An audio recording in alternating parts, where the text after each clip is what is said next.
আসসালামু আলাইকুম বন্ধুরা, ছোট্ট একটা অ্যানালিটিক্স বুঝতে পারলে কিন্তু আপনার যে কোনো ভিডিওকে আপনি চাইলে ভাইরাল করতে পারবেন। আপনাদের যাদের ভিউজ প্রবলেম রয়েছে, আপনাদের যাদের ভিডিওর মধ্যে প্রত্যাশা অনুযায়ী কিন্তু আপনি যারা ভিউজ পাচ্ছেন না, সাবস্ক্রাইবার পাচ্ছেন না, বা ওয়াচ টাইম কমপ্লিট হচ্ছে না, বা আপনার যে ক্রাইটেরিয়া রয়েছে সেটা ফিল আপ হচ্ছে না, তো তাদের জন্য আজকের এই ভিডিওটি অনেক বেশি গুরুত্বপূর্ণ। যে কোনো ভিডিও আপলোড করার প্রায় 30 মিনিট পর কিন্তু আমরা অ্যানালিটিক্স দেখতে পাই, বা আধা ঘন্টা পর বা 1 ঘন্টা পর আমরা কিন্তু অ্যানালিটিক্সটা শো করে। তো আমি জাস্ট ভিডিও পারফরমেন্স এখানে আমি ক্লিক করব। এখানে ক্লিক করার পর আপনাদেরকে খুব গুরুত্বপূর্ণ একটা অংশ দেখাবো, যেটার মাধ্যমে আপনি খুব সহজে আপনার যে কোনো ভিডিওকে ভাইরাল করতে পারবেন। তো বন্ধুরা, এখানে দেখুন এঙ্গেজমেন্ট নামক একটা অপশন কিন্তু রয়েছে। এঙ্গেজমেন্টের মধ্যে আমি ক্লিক করব। ক্লিক করার পর এখানে দেখুন অডিয়েন্স রিটেনশন কিন্তু লেখা রয়েছে, তার নিচে লেখা রয়েছে কি মোমেন্টস ফর অডিয়েন্স রিটেনশন। এখানে দেখুন এটা লেখা রয়েছে। তারপর এখানে আরও 1 2 3 4 4টা অপশন দেখতে পাচ্ছি আমরা। একটা হচ্ছে ইন্ট্রো, একটা হচ্ছে টপ মোমেন্ট, আর একটা হচ্ছে 3 স্পাইকস, আর একটা হচ্ছে ডিপ। 3টা অপশন কিন্তু এখানে রয়েছে। এই 3টা অপশন যদি আপনি ভালোভাবে বুঝতে পারেন, আপনার যে কোনো ভিডিওকে আপনি ভাইরাল করতে পারবেন। এমনকি আপনার পরবর্তী ভিডিওটা একদম ধামাকা একটা ভিডিও হবে, পরবর্তী ভিডিওটা কিন্তু আপনি সেরকমভাবে তৈরি করতে পারবেন। ওকে, তো প্রথম অংশটা হচ্ছে ইন্ট্রো। ইন্ট্রোর মধ্যে যদি আমি এখন ক্লিক করি, দেখুন ইন্ট্রো পার্টটাকে ইউটিউব দেখতে পাচ্ছেন 30 সেকেন্ডের মধ্যে ভাগ করেছে। অর্থাৎ আপনার ভিডিওর প্রথম যে 30 সেকেন্ড রয়েছে সেটা কিন্তু অনেক গুরুত্বপূর্ণ আপনার ভিডিওকে ভাইরাল করার ক্ষেত্রে। ঠিক আছে, তো আমি এখানে দেখতে পাচ্ছি আমার এই ভিডিওটার 52% of viewers are still watching at around the 30 second mark, which is typical. আমার এই ভিডিওটার 100%-এর মধ্যে 52% দেখেছে, অর্থাৎ 30 সেকেন্ড, প্রথম 30 সেকেন্ড 52% মানুষ দেখেছে। ঠিক আছে, তারপরে মোটামুটি খারাপ না, ভালো, যেটা সচরাচর যেটা হয়। সেই জন্য আপনার ইন্ট্রো পার্টটা অনেক গুরুত্বপূর্ণ আপনার দর্শকদেরকে ধরে রাখার জন্য, দর্শকদেরকে আগ্রহ সৃষ্টি করার জন্য, ভিডিওকে যত বেশি ইনফরমেটিভ করা যায় সেই জন্য ইন্ট্রো পার্টটা অনেক গুরুত্বপূর্ণ। ঠিক আছে, ভিডিওকে ভাইরাল করার ক্ষেত্রে। তো আমার এই ভিডিওটা হচ্ছে টোটাল 11 মিনিট 13 সেকেন্ডের, তার মধ্যে ইন্ট্রো পার্ট 30 সেকেন্ডের মধ্যে এত 52% দেখেছে। ওকে, এখন আমরা যে বিষয়টা আমাদের জন্য গুরুত্বপূর্ণ সেটা হচ্ছে যে বন্ধুরা, টপ মোমেন্ট। টপ মোমেন্টের মধ্যে আমি ক্লিক করলাম। টপ মোমেন্টের মধ্যে ক্লিক করে দিলাম। ক্লিক করার পর আপনারা দেখতে পাচ্ছেন এখানে বলছে যে nice work, this part of the video ক্যাপ্ট your viewers watching for longer than usual.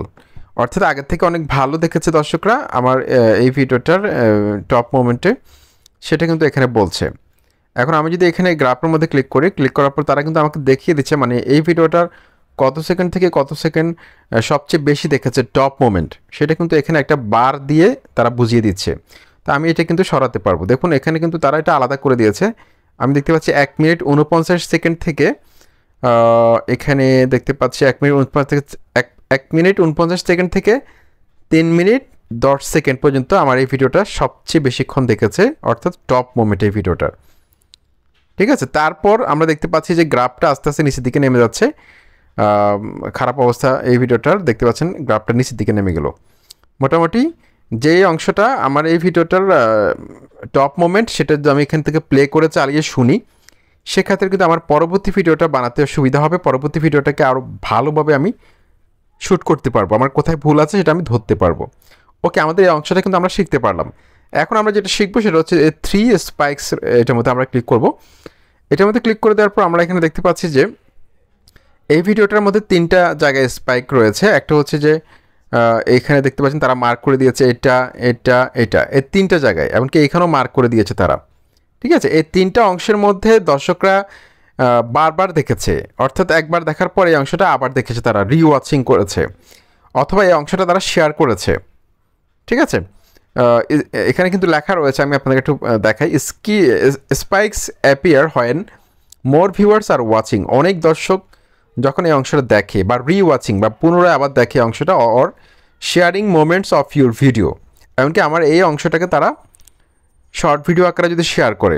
ঠিক আছে, তো এই অংশটা কিন্তু আমরা খুব সহজে এই বারের মাধ্যমে আমরা দেখতে পারবো। এখানে দেখতে পাচ্ছি যে 1 মিনিট 42 সেকেন্ড থেকে 1 মিনিট 56 সেকেন্ড পর্যন্ত দেখেছিল বেশি। তারপর এখানে 2 মিনিট 30 সেকেন্ড থেকে 2 মিনিট 43 সেকেন্ড। তারপরে এখানে দেখতে পাচ্ছি যে 3 মিনিট 31 সেকেন্ড থেকে 3 মিনিট 58 সেকেন্ড। তো এই সময়গুলোতে আমি কি কথা বলেছিলাম, কি দেখিয়েছিলাম, সেটা যদি আমি প্লে করে শুনি তাহলে কিন্তু আমি বুঝতে পারবো আমার ভিডিওর ভুলগুলো। তারপর লাস্টে যেটা অত্যন্ত গুরুত্বপূর্ণ সেটা হচ্ছে ডিপ। আমরা ডিপের মধ্যে ক্লিক করি। ডিপের মধ্যে ক্লিক করার পর বন্ধুরা আপনার ভিডিওর যে অংশটা দর্শকরা স্কিপ করেছে, অর্থাৎ দর্শকদের পছন্দ হয়নি, অর্থাৎ দর্শকরা একদম ত্যাগ করেছে যে অংশটা, সেটা হচ্ছে যে এখানে লেখা রয়েছে নিচে ডিপ মিন ভিউয়ার্স আর অ্যাবান্ডোনিং, অর্থাৎ ত্যাগ করেছিল আর skipping certain parts of your video. আপনার ভিডিও নির্দিষ্ট কোনো একটা অংশকে দর্শকরা বাদ দিয়ে দিয়েছে। আমরা দেখতে পাচ্ছি এখানে গ্রাফটা কিন্তু একদম নিচের দিকে নেমে গেছে, দেখতে পাচ্ছেন। এমনকি তারা মার্ক করে দিয়েছে এতটুকু অংশ। তো আমরা যদি এখানে এই যে লম্বা বারটা রয়েছে এটার মাধ্যমে আমরা দেখতে পারি এখানে 2 মিনিট 43 সেকেন্ড থেকে 3 মিনিট 24 সেকেন্ড, এটা হচ্ছে আমার এই ভিডিওটার হচ্ছে বোরিং পার্ট। এই বোরিং পার্টটা যদি আমি বাদ দিয়ে দিই, আমি গুগল ক্রোম ব্রাউজারের মধ্যে গিয়ে আমি যদি সেখানে এডিট সেকশানে গিয়ে ভিডিওকে ডিলিট না করে আমি এডিট সেকশানে গিয়ে কাট করে দিই, ট্রিম করে সেভ করিস, তাহলে কিন্তু আমার এই ভিডিওটা কিন্তু সম্পূর্ণ অংশটা কিন্তু একদম ইনফরমেটিভ থাকবে। অতিরিক্ত যেটা দর্শকরা পছন্দ করেনি সেটা কিন্তু আমি খুব সহজে বাদ দিয়ে দিতে পারবো। ঠিক আছে, তো এখন এই অপশনগুলো যদি আপনি ভালোভাবে বুঝতে পারেন আপনার পক্ষে কিন্তু যে কোনো ভিডিওকে ভাইরাল করা সম্ভব। তো আশা করছি আজকের এই ভিডিওটা আপনাদের ভালো লেগেছে। লাইক, কমেন্ট, সাবস্ক্রাইব করে মতামত জানাবেন। আসসালামু আলাইকুম।